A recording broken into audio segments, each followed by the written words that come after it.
जिस दिन हम डोल गए धरा डोलने लग जाएगी, ये याद रखना। और फिर कोई महाभियोग लाने लायक भी नहीं बचोगे, ये ध्यान रख लेना। ये चेतावनी दे रहा हूँ मैं, ये चेतावनी दे रहा हूँ, और ये मैं केंद्र और राज्य सरकार दोनों को चेतावनी दे रहा हूँ कि सनातन के खिलाफ में अगर अब देश के अंदर में कोई फैसला आएगा तो ये देश की जनता से बड़े तुम लोग नहीं हो, तुम्हें चुनकर हमने बिठाया है, हम बिठाते हैं तुम्हें चुनकर, समझ गए? तो अपनी औकात में आ जाओ। हमें जागना बहुत जरूरी है, जाग जाओ। एक रहोगे सेफ रहोगे, बटोगे तो कटोगे, बटोगे तो कटोगे, एक रहोगे तो सेफ रहोगे। अभी भी 110 करोड़ सनातनियों से हाथ जोड़कर निवेदन कर रहा हूँ, जाग जाओ। मद्रास हाई कोर्ट के जज के आदेश के बाद में जिस तरीके से उनके ऊपर पे तमाम राजनीतिक पार्टियां, यहाँ तक कि अखिलेश यादव, सुप्रिया सुले, उद्धव, ये सब लोग सपोर्ट कर रहे हैं वहाँ की सरकार को, और वो महाभियोग लाने की कोशिश कर रहे हैं उनके फैसले को बदलने के लिए। ये कहीं ना कहीं जिहादी मानसिकता को दर्शाता है। वो तमाम लोग जिहादियों के समर्थक हैं, तमाम लोग जिहादियों के समर्थक हैं, जज साहब के खिलाफ महाभियोग ला रहे हैं। अरे अरे दलित के ऊपर जूता फेंक दिया, जबकि राजेश किशोर भी दलित हैं, राजेश किशोर भी दलित हैं। हाँ, राजेश मतलब समझ गए ना, किशोर जी वो भी दलित हैं। परसों उनके ऊपर जिस तरीके से कड़कड़डूमा कोर्ट में हमला किया गया, तब कौन था और क्या तब दलित के ऊपर हमला नहीं हुआ? तो ये दोहरा मापदंड देश में खत्म होना चाहिए। अब एक सख्त कानून की आवश्यकता आ गई है कि इस तरीके से सनातन के विरोध में जो भी जाए उसके खिलाफ सख्त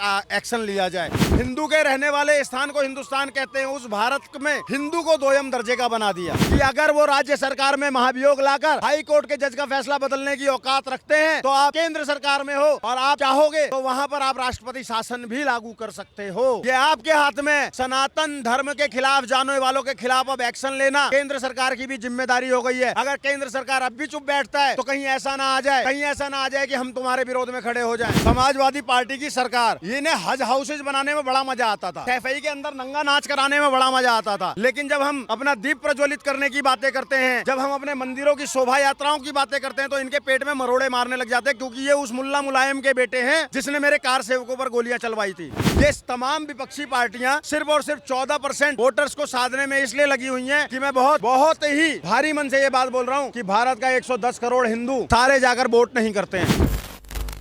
नमस्कार, आप देख रहे हैं वो न्यूज और मैं हूं आपके साथ यशस्वी शर्मा। High court J R. स्वामीनाथन के ऊपर काफी विवाद हो गया है। एक तरफ हम बोल सकते हैं स्पिरिचुअलिटी यानी कि धार्मिक, और एक तरफ हम बोल सकते हैं राजनीति। मंदिर और दरगाह को लेकर काफी विवाद हो गया, विपक्ष भी काफी सवाल उठा रहा है। तो दिल्ली की जनता से पूछते हैं कि वो हाईकोर्ट के वकील पे क्या कहना चाहते हैं। उन्होंने जो फैसला लिया है कि दीप जलाने से किसी की भावनाएं जो हैं आहत नहीं हो सकती, हर साल वहाँ पे दीप प्रज्वलित करा जाता है, तो आखिर मुस्लिम कम्युनिटी इतना भड़क क्यों गई है? इतना भड़क चूंकि हिंदू जो कम्युनिटी, उनको मद्रास कोर्ट में जाके पिटीशन दर्ज करवानी पड़ी, जिसके बाद से स्वामीनाथन ने वो उनकी बात मानी और उसको हरी झंडी दिखाकर उन्होंने कहा कि दीप प्रज्वलित आप लोग वहाँ पे कर सकते हैं। लेकिन उसको लेके काफी विवाद खड़ा हो गया, तो आप क्या सोचते हैं?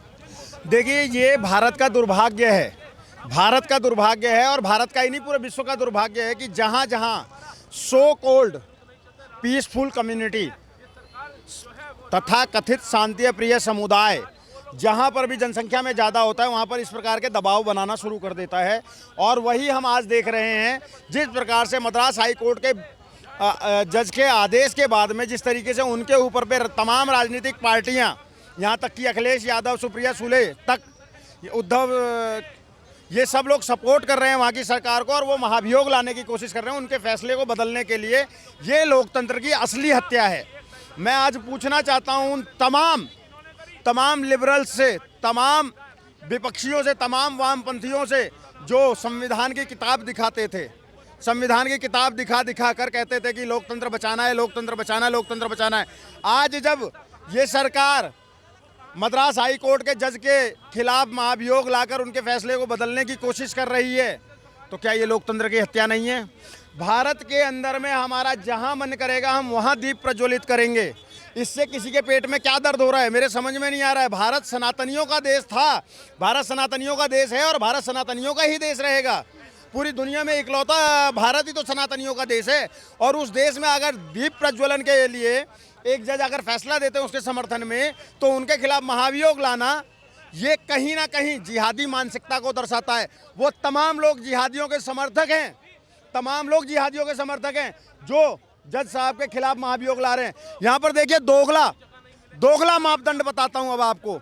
आपने एक जज की बात करी जिनके खिलाफ महाभियोग ले आया जा रहा है, अब एक दूसरा जज है, पूर्व जज, जो सनातन धर्म के खिलाफ बोलता है कि हिंदुत्व तो कोई धर्म ही नहीं है, सिर्फ एक ही जाति थी ब्राह्मण, ब्राह्मणों ने इसको ये किया वो किया, और इतनी कुंठा रखता है सनातन धर्म के प्रति, अपने बयान में बोलता है, ब्राह्मणों के खिलाफ बोलता है। उसके खिलाफ उद्धव ठाकरे महाराष्ट्र में होकर उसके खिलाफ नहीं बोल रहा है, लेकिन वहां पर समर्थन दे रहा है तमिलनाडु में। सोच कर देखिए क्या दोगलापन है। उस बाला साहब का बेटा, जो बाला साहब ये कहते थे कि हिजड़े वो नहीं होते जो ताली बजाकर पैसे मांगते, बल्कि हिजड़े वो होते हैं जो हिंदू होकर हिंदुत्व की बात नहीं करते। आज मैं सोच रहा हूं कि बाला साहब जी की आत्मा स्वर्ग में क्या तड़प रही होगी, देखकर अपनी औलाद को रो रही होगी कि कैसे मेरे घर में ये बाबर पैदा हो गया, कैसे मेरे घर में ये औरंगजेब पैदा हो गया। वो रो रहे होंगे बाला साहब देखकर उद्धव ठाकरे की इन करतूतों को, कि सनातन धर्म के हक में फैसला देने पर एक जज के खिलाफ महाभियोग लाने में तमिलनाडु सरकार का समर्थन कर रहा है उद्धव ठाकरे। और वहीं पर महाराष्ट्र का एक पूर्व जज जब ब्राह्मणों के बारे में और सनातन के बारे में गलत टिप्पणी कर रहा है, गलत बयानबाजी कर रहा है, तो एक शब्द नहीं फूटता इनसे। वो राहुल गांधी जो अपने आप को कौल ब्राह्मण बताता है, वो मुंह पर टेप लगा लेता है। सोचकर देखिए कितना बड़ा दोगलापन है इस देश के अंदर में। एक और वाक्य यहीं पर जोड़ देता हूं आपके इसी मुद्दे में। हमने सबने देखा कि एक जज के ऊपर जिसने भगवान विष्णु पर आपत्तिजनक टिप्पणी करी थी, उसके ऊपर एक वकील ने, राजेश किशोर जी ने उसके ऊपर जूता फेंका गवाही के ऊपर, ठीक है। और उसका तमाम, आपने देखा होगा उस टाइम पे तमाम लिबरल्स, तमाम वामपंथी एक्टिव हो गए थे कि अरे अरे दलित के ऊपर जूता फेंक दिया, जबकि राजेश किशोर भी दलित हैं। हाँ, राजेश मतलब समझ गए ना, किशोर जी वो भी दलित हैं। कल उनके ऊपर, परसों उनके ऊपर जिस तरीके से कड़कड़डूमा कोर्ट में हमला किया गया, तब कौन था? और क्या तब दलित के ऊपर हमला नहीं हुआ? दलित के साथ वो तो बुजुर्ग भी थे। एक बुजुर्ग वरिष्ठ अधिवक्ता के ऊपर पे जिस तरीके से हमला हुआ और उसमें सबने चुप्पी साध ली। भाई क्यों? ये दोहरा मापदंड क्यों है? मुझे ये जानना है सिर्फ। आप समझो, जजों के ऊपर भी, वकीलों के ऊपर भी, तमाम जगह पे हम एक चीज देख रहे हैं, जो सनातन की बात करेगा उसको टारगेट करके उसके ऊपर पे हमला किया जाएगा, जो धर्म और राष्ट्र की बात करेगा उसके ऊपर पे हमला किया जाएगा, और जो जिहादियों को बचाने की बात करेगा, आतंकवादियों की पैरवी करेगा, जो शर्जिल इमाम को बेकसूर बताएगा, उसको ये लोग रेड कार्पेट बिछा के बुलाते हैं। तो ये दोहरा मापदंड देश में खत्म होना चाहिए। अब एक सख्त कानून की आवश्यकता आ गई है कि इस तरीके से सनातन के विरोध में जो भी जाए उसके खिलाफ सख्त एक्शन लिया जाए। इसकी अब आवश्यकता आ चुकी है। आपने कभी ऐसा नहीं सोचा कि भारत जो है वो यहाँ पे ज़्यादा संख्या हिंदुओं की है, हिंदू बहुल हमारा भारत है, और जो बाकी कंट्रीज है वहाँ पे मुस्लिम लोग ज़्यादा रहते हैं, लेकिन कभी उन मुस्लिम कंट्रीज से ये कभी खबर सामने नहीं है कि वहाँ पे मुस्लिमों को अपने राइट्स के लिए लड़ना पड़ रहा है, अपने दरगाह, अपनी मस्जिद, अपने मदरसे के लिए लड़ना पड़ रहा है, वहाँ पर उन लोगों को अपना जुलूस निकालने के लिए लड़ना पड़ना है, और जबकि वहाँ पर उनकी संख्या ज़्यादा है। और यहाँ पर जब भारत में हिंदुओं की संख्या ज़्यादा है, उनको कभी अपनी पदयात्रा, मंदिर के लिए लड़ना पड़ता है, उनको लड़ना पड़ता है अपनी मूर्तियों के लिए। ये ऐसा क्यों हो रहा है? मैडम, यही तो मैंने आपको बताया ना अभी कि ये दुर्भाग्य है भारत का। भारत में जब एक सरकार बनी, आज़ाद भारत में, पहले 2000 साल से आक्रांता हम पे आते रहे, और उनको कहीं ना कहीं हम हुण को, शक को, इनको हराते हराते, पहले हुणों को हराया, फिर शकों को हराया, उसके बाद में आपके ये सिकंदर को हराया, फिर आपके मुगल्स आ गए, अफगान आ गए, तुर्क आ गए, इनको हराया, उसके बाद में आपके अंग्रेज आ गए, उनको हराने के बाद में कहीं जाकर हमें आज़ादी जो मिली, उस आज़ादी के बाद में छल से भारत के टुकड़े करने के बाद में एक व्यक्ति गद्दी पर बैठा, और उसने जिस तरीके से, और उसी की पार्टी ने, उस कांग्रेस ने जिस तरीके के हिंदू को भारत में, हिंदुस्तान में, हिंदू के रहने वाले स्थान को हिंदुस्तान कहते हैं, उस भारत में हिंदू को दोयम दर्जे का बना दिया। ये गंभीर विषय है। आप सोच कर देखिए, पूरी दुनिया में कहीं ऐसा कोई नहीं होगा। क्रिश्चियन को अपने अधिकारों के लिए नहीं लड़ना पड़ रहा है, ठीक है। मुसलमानों को अपने अधिकारों के लिए किसी 57 कंट्रीज में नहीं लड़ना पड़ रहा है, उनको उनके अधिकार मिले हुए हैं।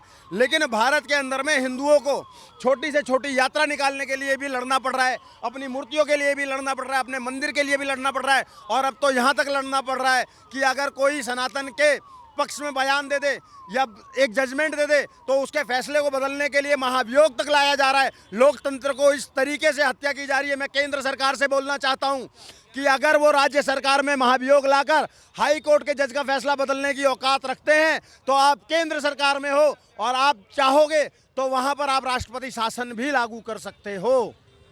ये आपके हाथ में। सनातन धर्म के खिलाफ जाने वालों के खिलाफ अब एक्शन लेना केंद्र सरकार की भी जिम्मेदारी हो गई है। अगर केंद्र सरकार अब भी चुप बैठता है तो कहीं ऐसा ना आ जाए, कहीं ऐसा ना आ जाए कि हम तुम्हारे विरोध में खड़े हो जाएं।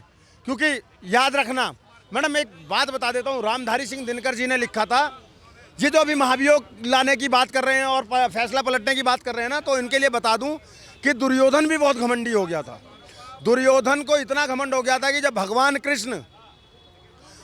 कृष्ण गए कि भैया हम एक शांति वार्ता करते हैं और सुलह कराते हैं और महाभारत जैसा युद्ध ना हो, तो उस पर बहुत अच्छा लिखा रश्मिरथी के तृतीय सर्ग में रामधारी सिंह दिनकर जी ने कि वर्षों तक वन में घूम घूम बाधा विघ्नों को चूम चूम से धूप घाम पानी पत्थर पांडव आए कुछ और निखर, सौभाग्य न सब दिन सोता है देखे आगे क्या होता है, मैत्री की राह बताने को सबको सुमार्ग पर लाने को, दुर्योधन को समझाने को भीषण विध्वंस बचाने को, भगवान हस्तिनापुर आए पांडव का संदेशा लाए कि दो न्याय अगर तो आधा दो, पर इसमें भी यदि बाधा हो तो दे दो, केवल 5 ग्राम रख लो अपनी धरती तमाम हम वहीं खुशी से खाएंगे, परिजन पर आसी न उठाएंगे।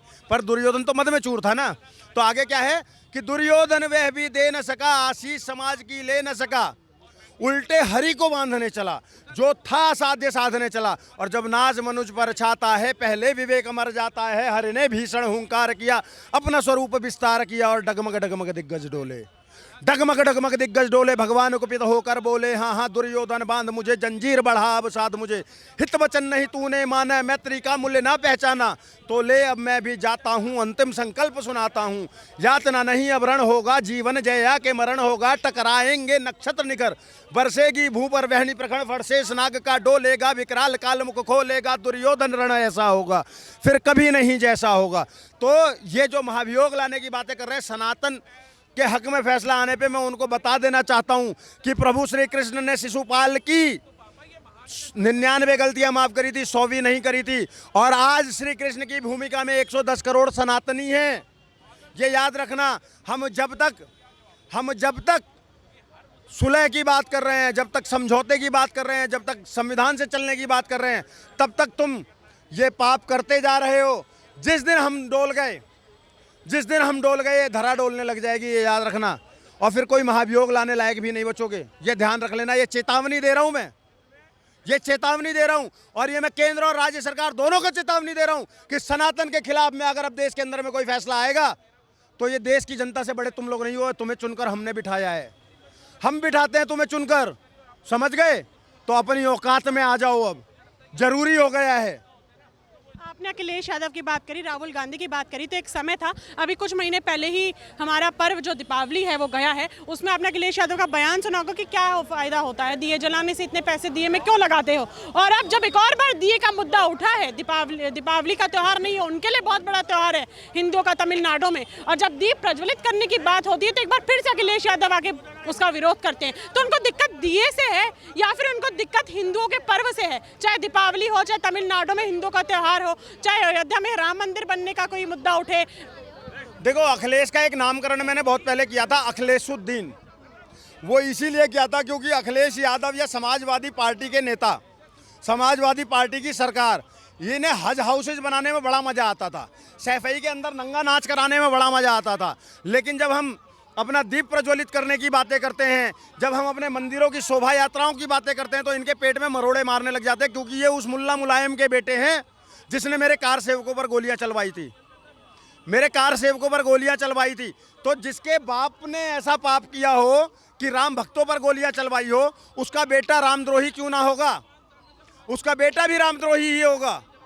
समझ गई मैडम? तो समस्या यही है कि अखिलेश यादव सनातन का विरोध करने लग गए हैं। अखिलेश यादव अगर राजनीतिक विरोध करते ना तो दिया जलाने का विरोध नहीं करते, मंदिरों का विरोध नहीं करते। अखिलेश यादव देश के अंदर में डॉलर की कीमत बढ़ती जा रही है, उसके लिए सवाल कर रहे हो तो सदन में बैठकर। अखिलेश यादव पॉल्यूशन की बातें करते, अखिलेश यादव इस देश के अंदर में बढ़ते हुए अपराध की बातें करते, लेकिन ये लोग उनकी बातें नहीं करते हैं। अखिलेश यादव तमिलनाडु के विवाद को लेकर बैठ गए हैं, उत्तर प्रदेश की बात क्यों नहीं करते हैं फिर वो? देखो, उत्तर प्रदेश में चुनाव 2027 में होने हैं, और कहीं ना कहीं वो डायरेक्ट बात ना करके, लेकिन तमिलनाडु में जिस तरीके से दीप प्रज्वलन का विरोध कर रहे हैं और जज के खिलाफ महाभियोग लाने में समर्थन दे रहे हैं, वो कहीं ना कहीं इसको इंगित कराता है कि वो 2027 में मुसलमानों की वोट को साधने का प्रयास है। ये तमाम विपक्षी पार्टियां सिर्फ और सिर्फ 14% वोटर्स को साधने में इसलिए लगी हुई हैं कि मैं बहुत ही भारी मन से ये बात बोल रहा हूं कि भारत का 110 करोड़ हिंदू सारे जाकर वोट नहीं करते हैं। जिस दिन हम अपने वोट की ताकत को पहचान जाएंगे और एक मुश्त वोट करना शुरू कर देंगे, जिस दिन हम अपने लोकतंत्र की असली ताकत को पहचान जाएंगे और हम भी इन मुसलमानों की तरीके से एक मुश्त वोट करना शुरू करेंगे, ज़्यादा से ज़्यादा संख्या में वोट करना शुरू करेंगे, उस दिन देख लेना देश की तमाम विपक्षी पार्टियां भी हमारे पैरों में होंगी, नतमस्तक होंगी। ये समस्या, हमने अपनी पावर खुद खोई हुई है, हमें जागना बहुत ज़रूरी है। अभी भी बोल रहा हूँ, जाग जाओ, एक रहोगे सेफ रहोगे, बटोगे तो कटोगे,